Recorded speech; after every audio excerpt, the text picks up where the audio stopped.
another day of adventures with Wes and Jeff, and I am on the big island of Hawaii, and I'm at Hawaii Volcanoes National Park.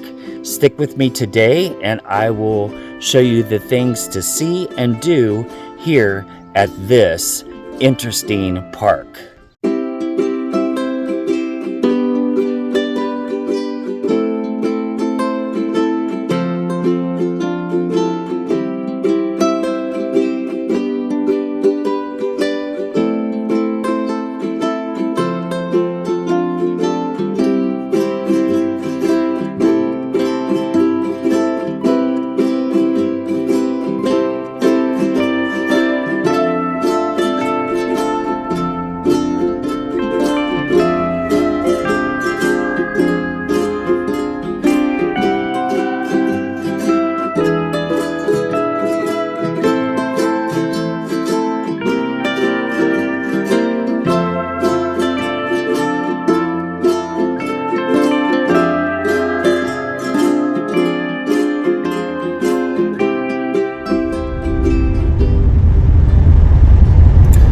Morning and headed for sunrise down at sea level.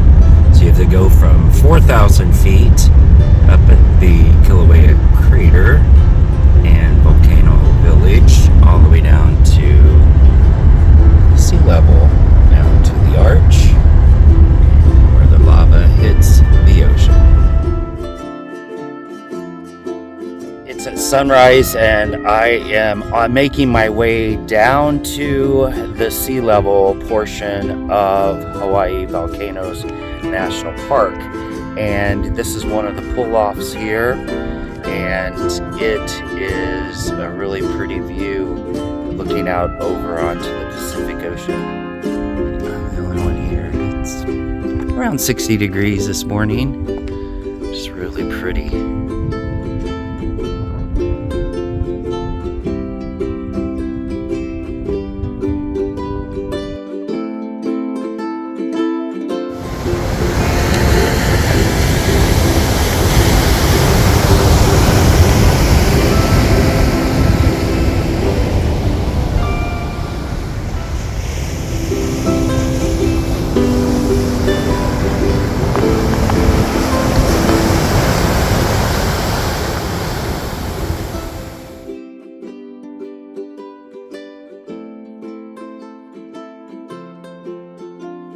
I'm at the site of the sea arch at the very end of the chain of craters road that takes you all the way down to the sea level. And I take a look at the sea arch. So coming down here, and oh, there's the sea arch.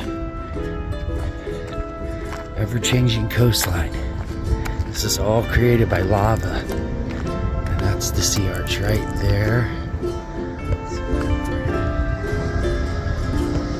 So that arch is here now. It has been eroded by the crashing waves. So it'll be here for a little while, but not always. It's gonna deteriorate over time.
here at the end of the crater's road is starting to deteriorate, and they don't want you very close to it because you can see where the waves have already beat through the wall here that the National Park Service has made. It has flowed down from the top of Kilauea all the way to the ocean, and is starting to make little sea caves into the lava rock here.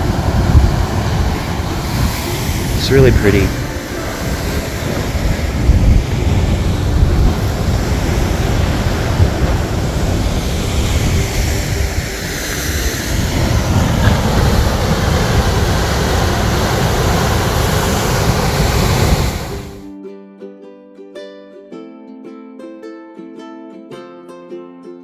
I'm at the Kilauea petroglyphs here at the end of the chain of craters road, and it's a 0.7 one way, and then it's 1.4 round trip little hike back to the petroglyphs. These petroglyphs were created by native Hawaiians back in 1200 to 1400, and they're still here because they have survived. The lava has been in different places and the eruptions over the years, so they have survived. So I'm gonna go back and check them out. It's supposed to be like a lot of them, like 23,000 of them or something. Some are just like little dots and different things, but then others are actually carved in and you can make out what it is. So let's go check it out.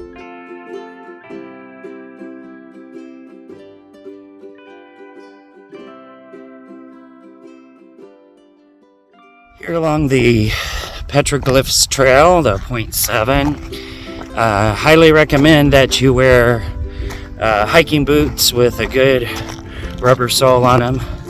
There's a cairn, one of the stacked rocks that leads the way.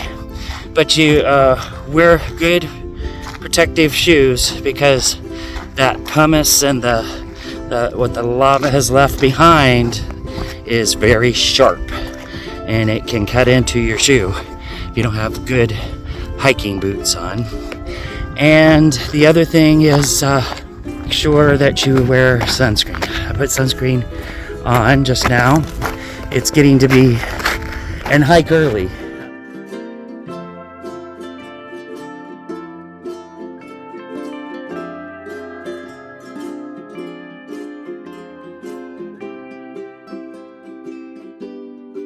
The native Hawaiians back in the day had to survive in this harsh environment, and they adapted. There was many ways that they did that. They had pigs up in the mountains that were brought over earlier by the Polynesians. So they had meat from the pigs. They had seafood from the sea, from the Pacific Ocean. And then they learned to nurture the soil here in order to grow sweet potatoes. So the sweet potatoes sustained them, and they made gardens out of it. This is a very harsh environment, but they learned to adapt to it. They created pits in the lava and carefully stacked rocks in sheltered corners of the lava flows to create valuable soil and moisture required to grow these sweet potatoes. And they nurtured the gardens and controlled the number, and they selected them, and it sustained them. The petroglyphs trail, and it is very interesting. It's almost like a moonscape because of all this lava rock, and it's quite an interesting little 0.7 of a mile trail. As you're hiking across the lava rocks from the parking area, you'll come up on the boardwalk, and this is a loop around that is elevated, and it explains about the petroglyphs in the area.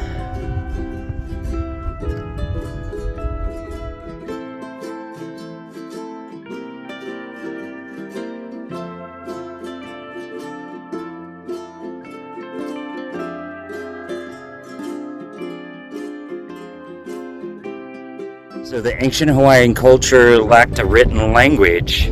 So the petroglyphs were here to provide a glimpse into their lives of those early Hawaiian people, their life experiences, their struggles, and their successes. Some of these petroglyphs can be recognized as human forms, animals, and canoes. Others are more abstract, their meanings complex, sacred, or known only to their creators who hold the secrets of their true meaning, which petroglyphs can identify the meanings and try and explain a story of their life.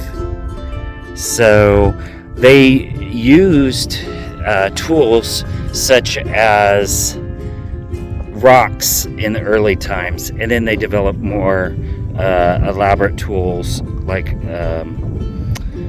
little chisels and things. But there's 23,000 of these petroglyphs located along here.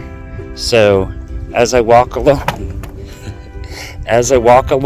the boardwalk trail here at the petroglyphs, you can see all of the different petroglyphs that have been carved into the lava rock. Some are only like little dots with stars, but then others take human form. Some are like circles. Some kind of look like an animal.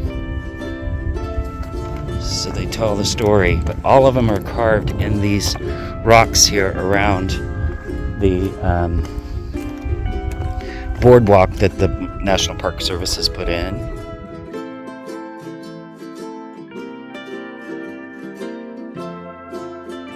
Here at the Petroglyph Trail, looking at all the different carvings in these rocks is very cool and a definite must-see and do. Try and check it out and see if you can figure out what they were trying to say in their stories and what the figures mean.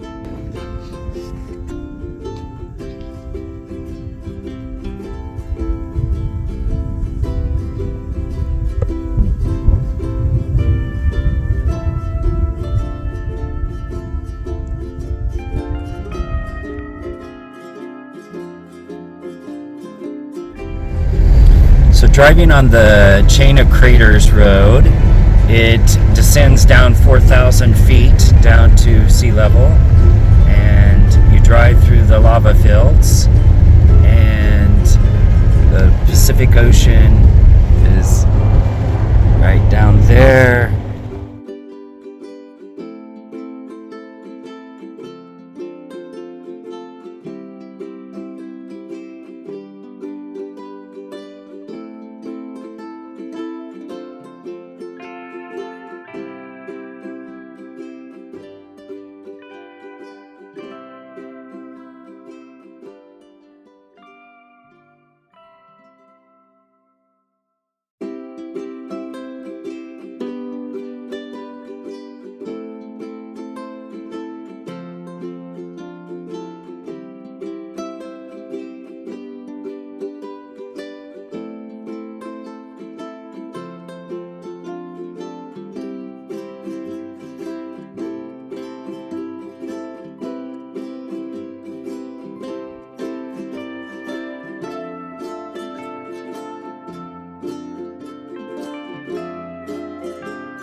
Interesting formations that the molten lava makes when it comes out of the volcano and slowly dries and cools down. This particular piece has a bunch of like little holes, so very interesting, lightweight, and it's almost like an artist palette out here when you walk around amongst these pieces of come out of the earth. Mother Nature is very interesting and very unique, but it makes all of these different little configurations. It's kind of crunchy when you walk, and it's just very, very cool just to explore and walk around, check it out. The different colors as well. You can see, there's, when it dried, it had some browns and of course the black, but just huge amounts of lava fields. Once you start to go back up the hill on the Chain of Craters Road, it goes back into a subalpine, smaller trees now, just not grasses and a bush here or there, but now we're getting into more smaller trees and more of a forested area. So here at Hawaiian Volcanoes National Park, just never know what's gonna happen. Something really strange just happened on this journey, but I had to take care of it. I'm driving along. There's very few cars this early in the morning on the Chain of Craters Road, and I see a lost dog. It has a purple collar and a really nice dog. Somebody must be hiking or something, and they've lost their dog, and there's just no other animal or much wildlife out here, and it's a really good dog. I got to take it to the ranger station and find its owner, but it took me a minute, but very skittish at first, but then I got it to climb into the rental car with me, and she's just relaxing now. I told her that I'm gonna find her owner. What we're gonna do,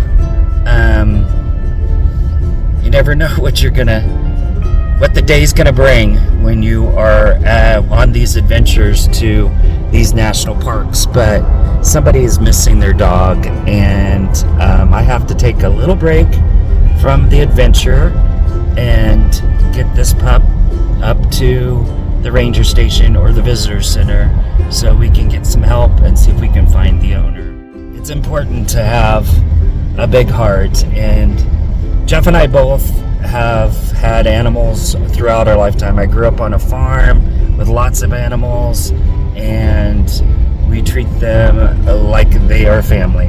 We have 2 chocolate labs, Summer and Sky, and they mean the world to us, and I'm sure whoever owns this pup, she means the world to them, so I want to get them reunited.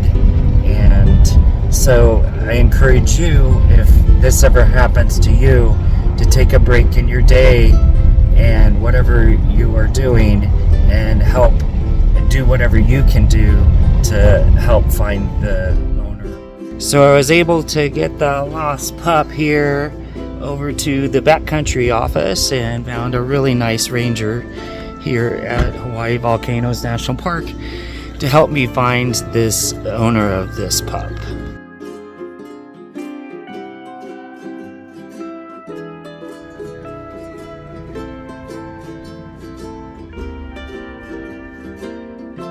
I'm here at the Devastation Trail. It's a 1 mile out to this devastated area, and before you go on the trail, they ask that you spray your feet with this spray and then scrub off your shoes so that there's no funguses or anything that you can contaminate the area with.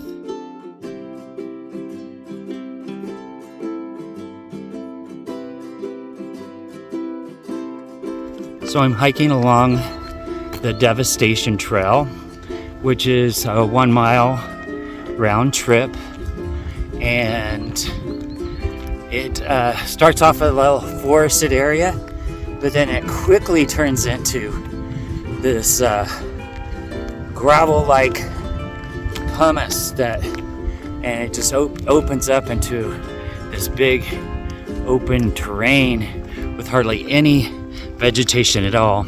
It looks like this. So quite a different landscape. But the Devastation Trail is a pretty interesting little hike. It, like I said, is 1 mile round trip, and it maybe should be renamed as the Rejuvenation Trail. Regeneration, because the area has kind of recovered and continues to, so they studied that.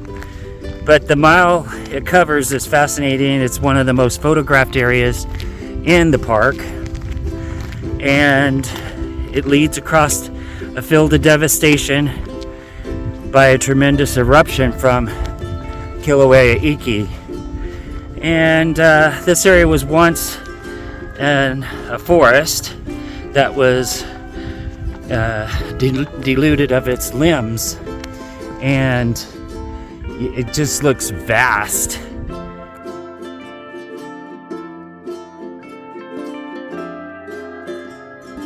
So on the Devastation Trail here, and it was the lava blast was back in 1959. There's some nene, so I was hoping I would get to see. They're Canadian. They are a Hawaiian goose, nene, N-E-N-E, and they have really pretty markings. They pair for life, so this is probably a pair, the male on the left and the female on the right, just munching in the grasses there. They've been tagged by the National Park Service, so they are residents here. No predators, so they are happy little nenes. And she says, yeah, I'm happy. Well, one of them is tagged, the other one is not tagged. The female is not tagged, so it's on their leg there, you can see. So hiking along the rim here on Devastation Trail and looking down into the crater. Pretty cool. I want to do that hike across there. Got to put some more suntan lotion on and get some more water from my backpack, and then I'm going to do that little hike across there. That's going to be epic. I'm really looking forward to it. So this is the Kilauea Crater eruption where it had blown off this whole section, and you can actually hike along this ridge down and then across here. You can see where folks are doing that hike right now, and there they are.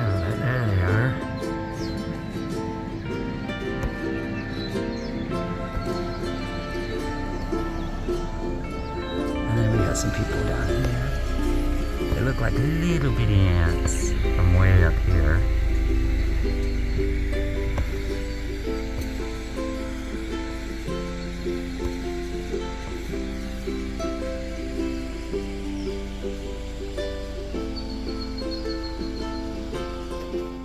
Some more nenes, the Hawaiian goose.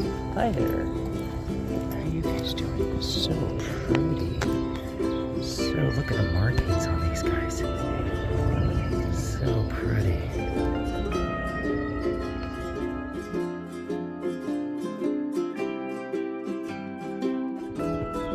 The calm twilight of November the 14th of 1959 was shattered by an earth-rumbling eruption in Kilauea Crater, 400 feet below. This phenomenal volcanic event reshaped and created new land and built a new volcanic feature.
the many craters that are along the chain of craters road here at Hawaii Volcanoes National Park.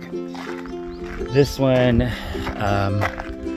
is named this. It's hard for me to pronounce some of these names. Is named this, and it erupted a while back, and it is now starting to gain vegetation back and become part of the forest here. Interesting little place to stop.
I'm here at the Visitor Center at Hawaii Volcanoes National Park.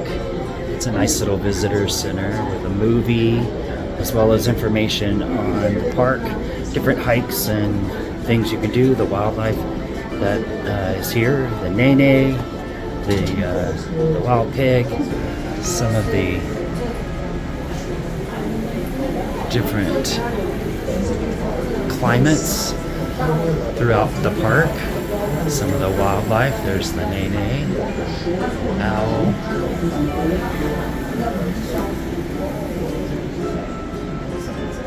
and then wings transported most of the life to Hawaii. The migratory birds brought seeds, different things. Talks about the lava flows, the different lava flows. The coconuts, and waves and wind carried some of the life to Hawaii. The things you could do here in the park. There's that nene. Descended from a lost pair of Canada geese. It evolved here. They do kind of look like Canada geese. It's smaller and a lot more colorful.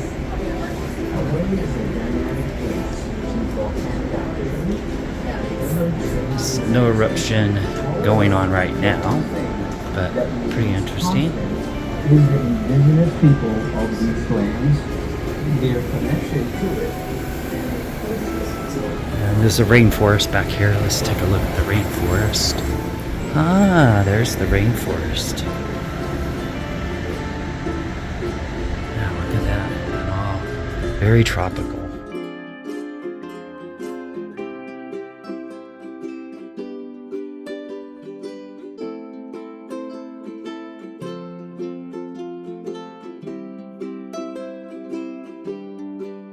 I'm at the Volcano House Lodge here at the Hawaiian Volcanoes National Park, and I just wanted to show you some of the inside of it. This is a historic lodge. It was built back in 1846 and it's been remodeled since, but like most historic lodges that are at national parks, this one has the grand fireplace as also a big meeting area and gathering spot. A wonderful restaurant called the Volcano House. And the spectacular part about this is the views. The views here from the Volcano House are amazing of the Kilauea Caldera. So this is the caldera here, and people have been meeting here for many years, since 1846, and Amelia Earhart was here. Several of the presidents. Mark Twain was actually here back in the day when he worked for the Sacramento Union, and they had him do a study here of the area. But this is the view from the outside. It's one of the better overlook views of the Kilauea caldera. So that's not smoke coming up there, that's steam. So those are steam vents, and they're still very active. We don't have a flow going on right now. This is December the 7th, actually. This is December the 7th, 2023. Just a couple islands over is when the Pearl Harbor attack was. So this island was not affected by that, but the Oahu Island was. So that was several years ago. But it's taken this thing's erupted many times since, and this is the view from the Volcano House. So pretty cool structure, very comfortable setting. It's kind of expensive. It's the only place here in Volcano National Park that you can stay. Besides the campground. I stayed at the campground last night. But this one's about $285 a night for the rooms, but they're very comfortable. And they set right here on the edge of the caldera. You know, kind of the central part of the park. Across the street is the visitor center, and several of the hikes start from this point.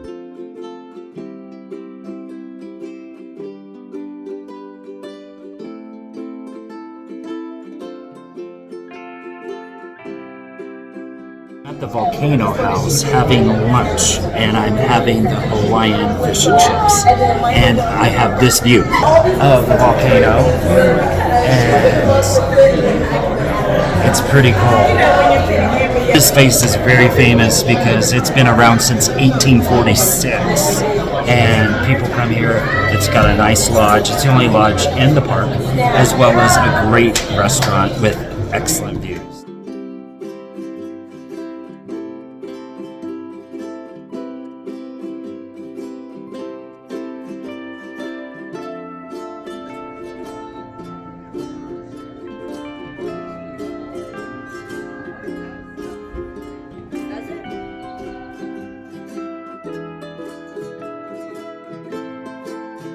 I'm here at the Visitor Center, and I'm going to take a short 0.3 of a mile, it's probably 0.6 round trip, to the place called the Sulphur Banks. So the Sulphur Banks is where there's a display of the steam vents coming up, and it's colored it all yellow and stuff. So it should be an interesting little hike. So this is a dance platform here, traditional dance platform. It is called the Koha Hula, and it's traditional Hawaiian, and it's for the mele, which is the chant, and the hula, which is the dance. It's right here along the trail going over to the Sulphur Banks.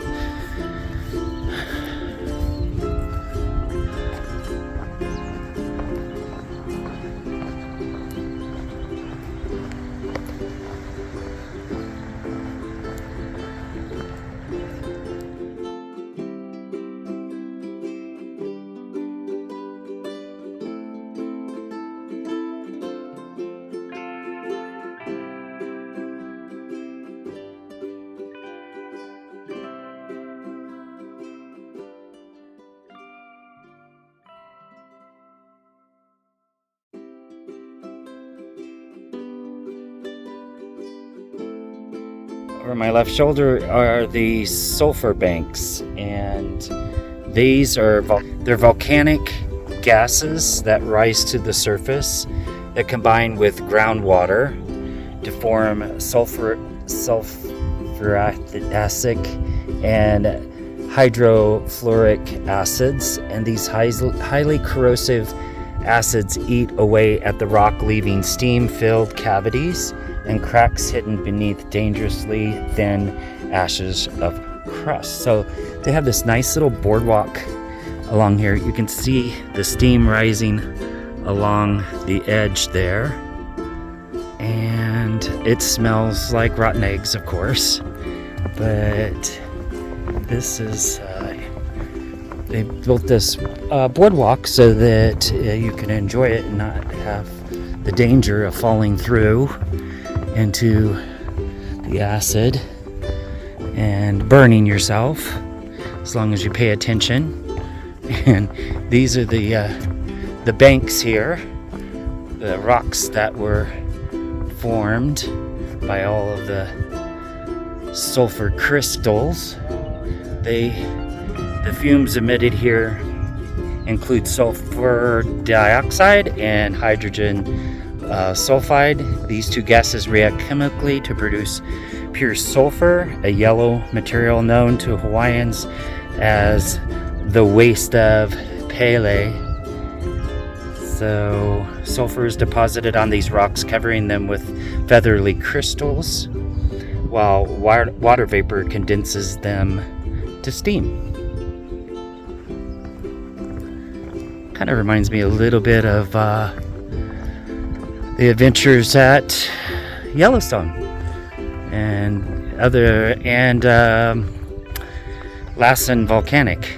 But yeah, this is just a nice little 0.3 of a walk. Beautiful colors.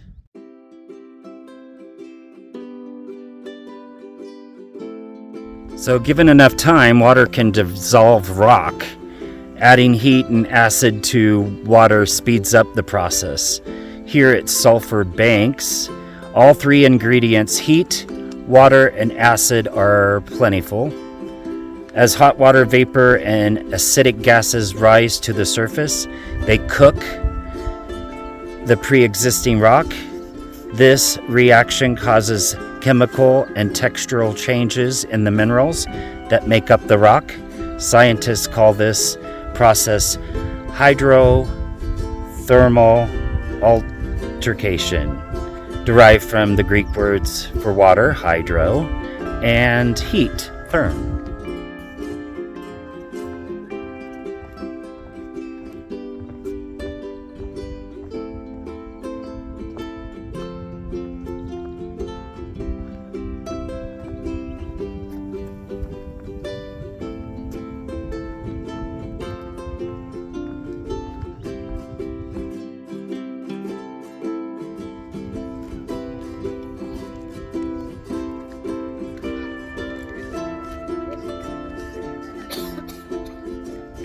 Two main roads into the park.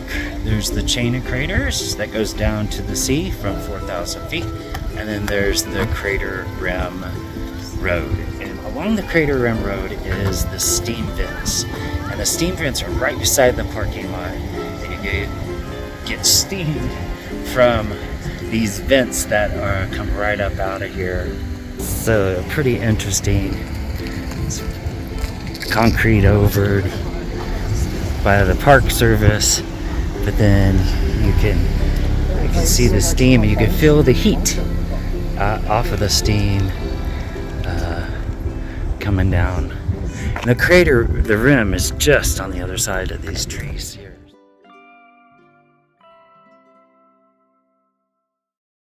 From the steam vents parking area, I'm going to take this 0.1 of a trail out to the crater rim, and it takes you out to the Steaming Bluff overlook. We'll take a look and see what's out there. So on the Steaming Bluff overlook trail here, you can see the steam in the distance along the edge, kind of right along the rim of the crater. And this is, of course, Kilauea, Kilauea. Ike is the smaller of the two.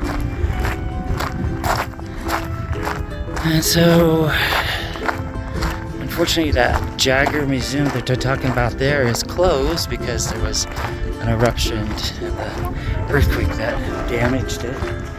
So, here is the Steaming Bluffs overlook. And it's steaming, and it's a bluff, and it's an overlook. Look at that. And along there is all the steam vents. You can see this is Kilauea, the caldera for Kilauea. And all the steam coming up. Some of it looks like smoke, but it's not. Pretty cool view from this point. You can walk along there in the steaming vents. And earlier I had a really nice lunch. It was very relaxing at the lodge. And there is the lodge perched on the crater edge.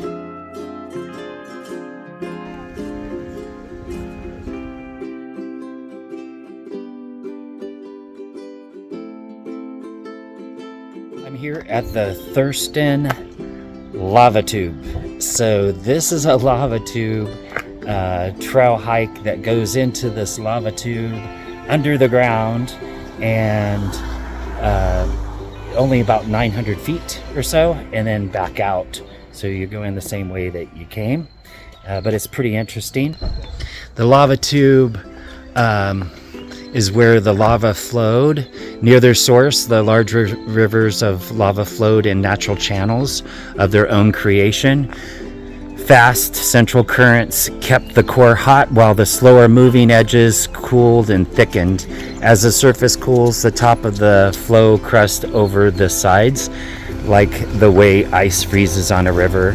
The crust eventually joins and insulates the interior flow. When the eruption stopped, lava often drains from the tube and leaves the vacated conduit beneath the surface. So this was active, and when it was active, it was over 2,000 degrees Fahrenheit is what lava runs. So I'm gonna do this little hike.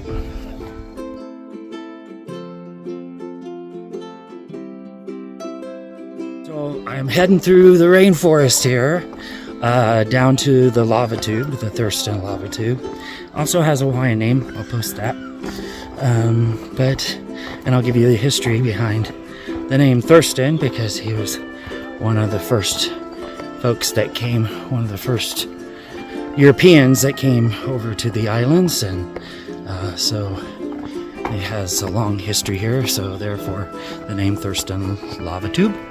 But the lava tube, you take this little hike back into the rainforest, and the parking at the lava tube parking lot is only 30 minutes.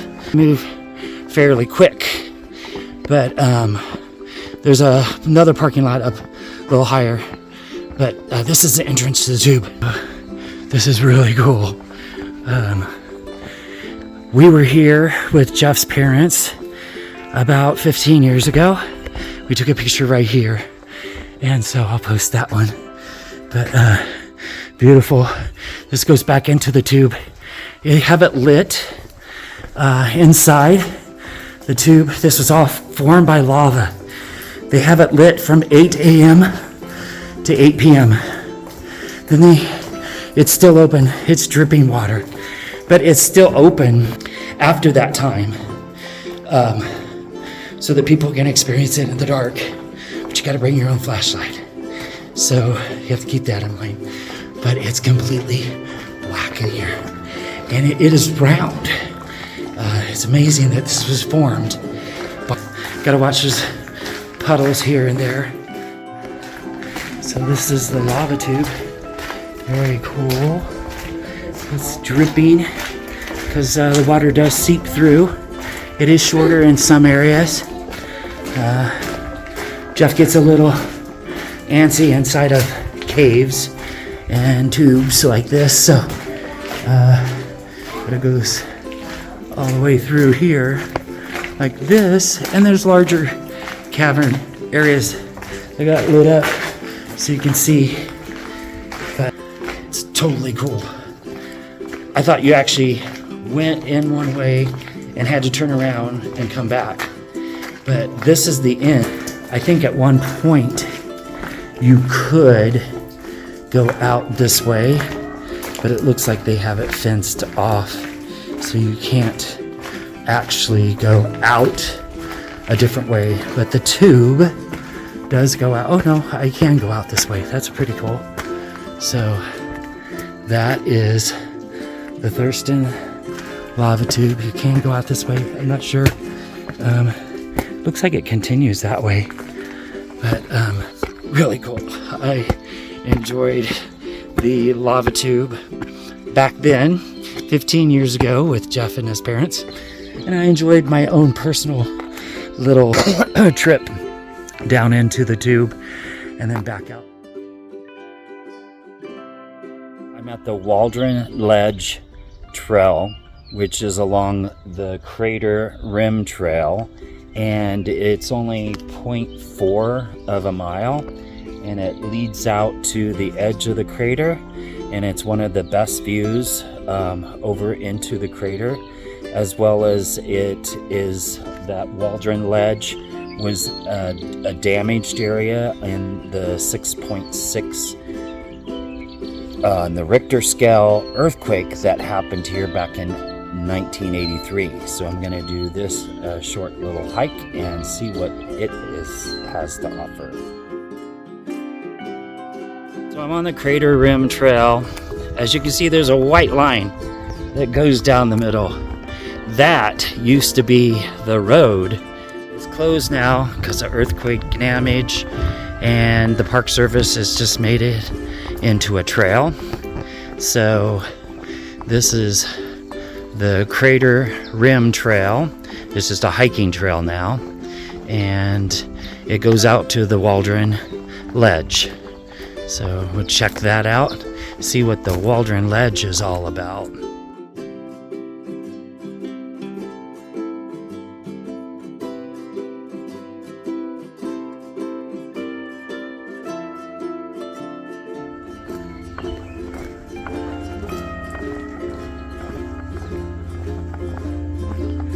Along the Crater Rim Trail.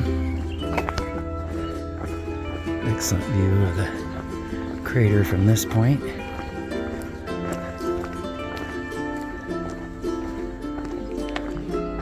And look, there's a forest down there. That's crazy. With all that steam in the distance.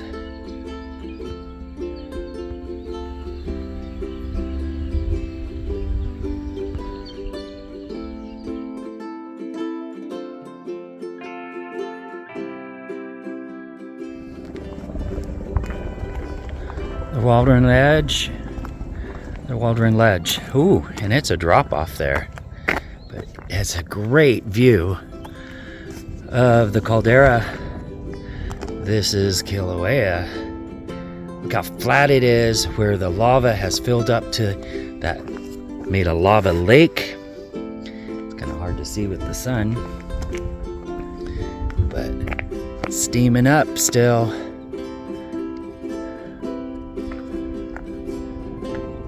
When Kilauea exploded, it shot ash up over 30,000 feet into the air. That's crazy. Absolutely crazy.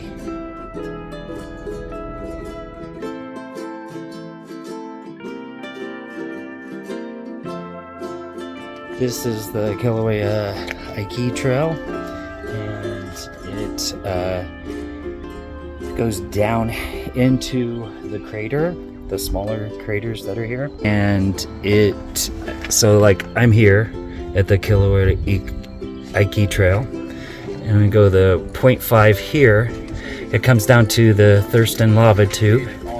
Then it cuts straight down and zigzags down to the bottom of the crater, and then across here, and then out to here, which is an overlook. Or you can loop back around or loop back around this way. So that's what I'm gonna do. I'm gonna at least start here at the overlook. I'm gonna go this 0.5, and then I'm gonna go to the zigzags, and I'm gonna go down to the crater floor, probably go about halfway to these rocks, and probably come back. Don't have a lot of time today, but that's what I plan to do. And this is the start of the trail, and it goes along the rim, still part of the crater rim and trail. The tube is 0.5, and the trail starts at 0.6.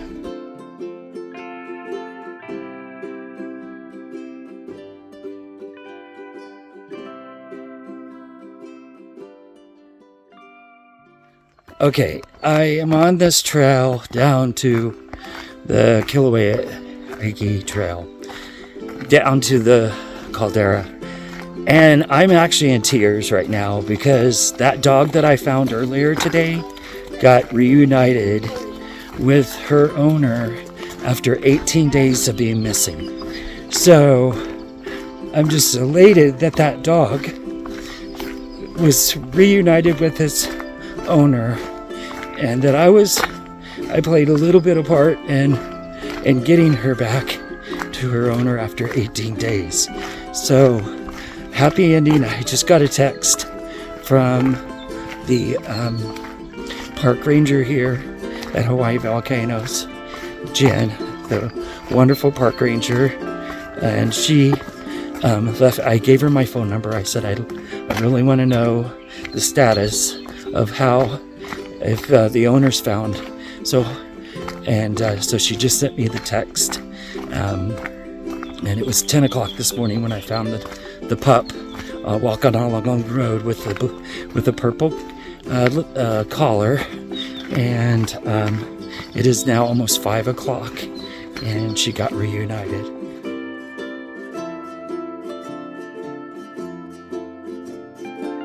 So down at the base here of the Kilauea Crater, and it's a lot further down than I thought, but I want to walk at least halfway across it just so I can say that I've done it. So I made it down to the bottom of the crater floor, and it's really interesting. I mean, super flat. Look at that. It's just like really flat at the bottom, but it's got like bubbled up edges all around and then they've got these stacked rocks, those cairns on both sides, so it kind of guides you in a path across the middle of it. So it's a lot deeper than I thought, and looking up is definitely an experience. This is, in my mind and in my opinion, the best hike that I've done today here at Hawaii Volcanoes National Park. So timing is of the essence. You need to make sure that it is not blistering hot when you do this hike, because if you do this hike when the sun is the hottest, because it got up to about 75 degrees here, but this black rock heats up and holds the heat in, so it would be a lot more hotter and not as comfortable. But it's right at 5 o'clock Hawaii time right now, so it is not bad. What I was talking about, see, look how it is actually raised up and there's like a ripple that goes through there where it, got hot underneath it, and it bubbled up and cracked up. So it's not completely flat. It's got some bubbles here and there, but so cool to be down in a caldera where the lava lake was at one point, and it's a lot bigger than I thought. And it's interesting that there's, you know, vegetation already started down here. Look at these plants that are here and there. This one looks kind of like a bottle brush, but it's probably a variety of something else. But that's pretty cool. Looking up and seeing that you're kind of like at the bottom of this lake, this lava lake that was here, and that this was a volcano, and lava was flowing here at some 2,000 degrees. Look at this, it's like you can see that it's backed up there. So they do want to keep you in a certain area, right, kind of straight down the middle, so you can experience it, but then also not get injured going and climbing over these holes. I told myself, well, I'll walk about halfway across it, but it's so amazing. I'm just like, the pain of my feet has kind of been muted because my mind's like, oh, this is the coolest thing. This is the coolest thing to be able to, and what a great adventure to be able to walk across a lava lake. I mean, that's a pretty unique thing to be able to do and say you've done. So, this is quite an experience. I'm glad I was able to share it with you. If you like this video, then hit the like button and please subscribe to our channel and watch us visit all 63 national parks in the United States. And whatever you're doing today, get out, enjoy the great outdoors, and do something that makes you smile. Just like this made me smile today here at Hawaii Volcanoes National Park. And what of you? I'm just gonna do a 360 here at the bottom of Kilauea Crater. Have a great day.